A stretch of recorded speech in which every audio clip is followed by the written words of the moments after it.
ProWrestlingSheet.com.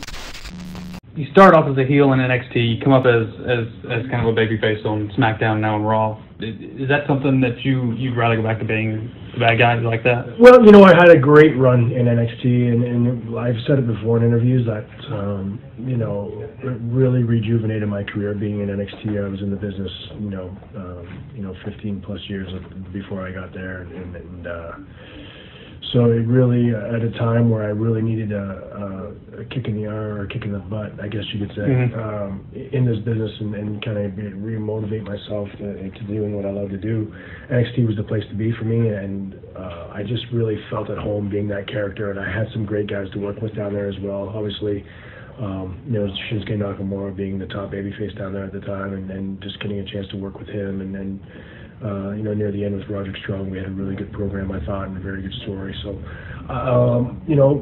it's a different world on the main roster. It really is, and different people see you as different things, and the fans are very different.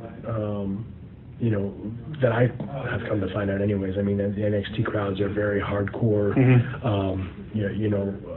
I guess, quote-unquote wrestling fans, whereas on the main roster on SmackDown and on Raw, there's a lot of casual fans, a lot of family, and a lot more children than the NXT crowd. So it's it's a very different, I guess, way of doing business, and obviously, the glorious song and the glorious entrance, people really love. So it's one of those things where the character has to adapt to that. Well, the glorious song is kind of interesting. What did you think about that when you first heard it? Well, I wasn't sure what to think about it. I thought it was different than every other song that has been being used at the time or has been ever used in the WWE. So I thought this might really suck, or it might be really good, and it just turned out to be better than good. And it's one of those things in this business as a performer, especially in the WWE, having an entrance and having a song that people can recognize as soon as it starts is half the battle as a performer, and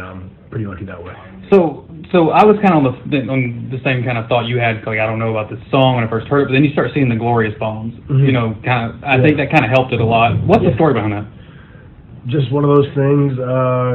We were on the road in NXT doing some live events, and we were at a gym, and Gargano and Ciampa had this idea they wanted to do, and they just actually came up on me while I was working out and did it, and kind of got a natural reaction out of myself and natural reaction out of them, and the office saw it when they put it on social media, and it was like, we need more of those, do as many as you can. So I think we did like 10 of them in one day, and posted them like every day or every other day leading up to it, like a takeover or something, I think. So, definitely. I mean, social media is definitely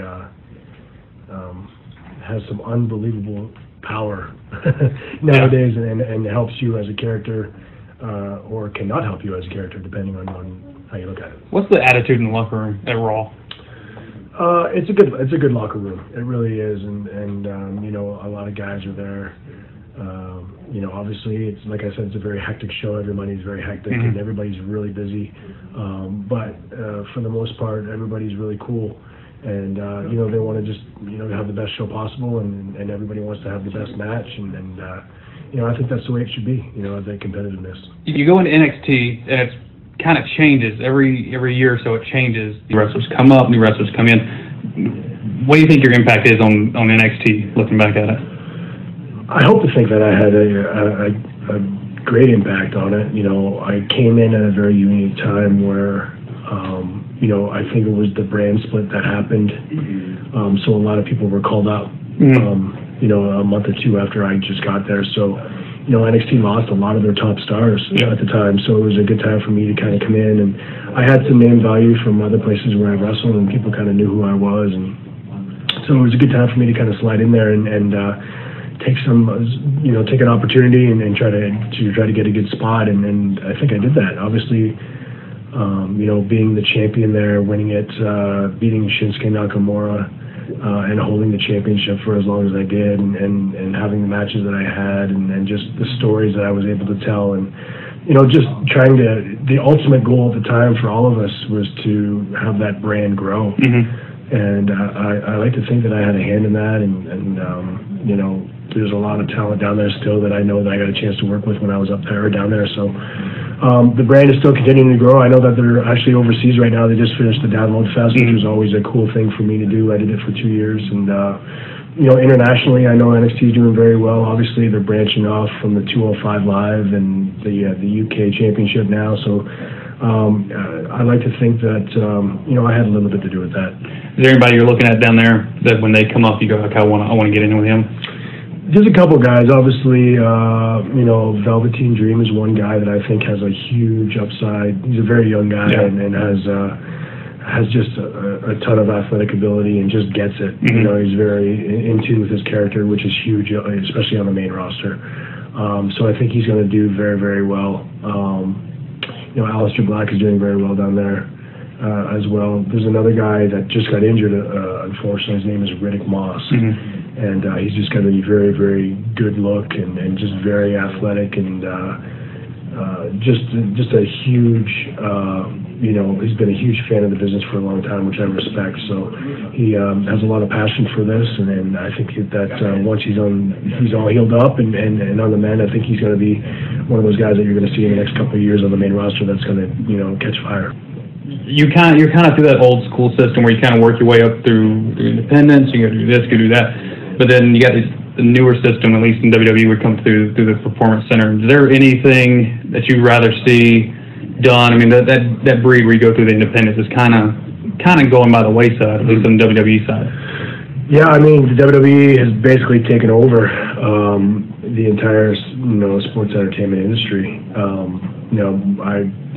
Next week it'll be my 20th year in this business. So it started in 1998. It was a different time back then. There were some territories still around, believe it or not.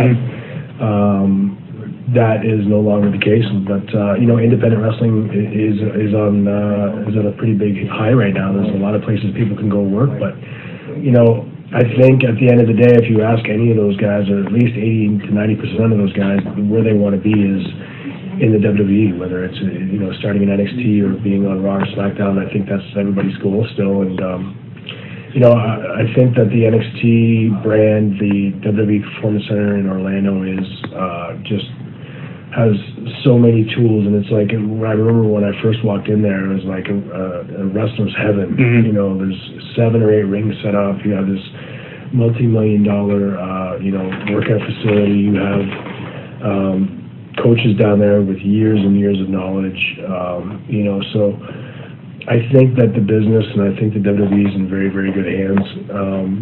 With that being said, with about NXT and everything like that. So, and from what I hear, it's going to continue to grow. I heard that they're looking to build a new facility, a larger facility, and so I think, like I said, I think the business and the WWE itself is in very, very good hands. Cool. All right, just came from Starbucks. What's your coffee of choice? Black coffee. Yeah. Nothing else but. Thanks, man. All right. ProWrestlingSheet.com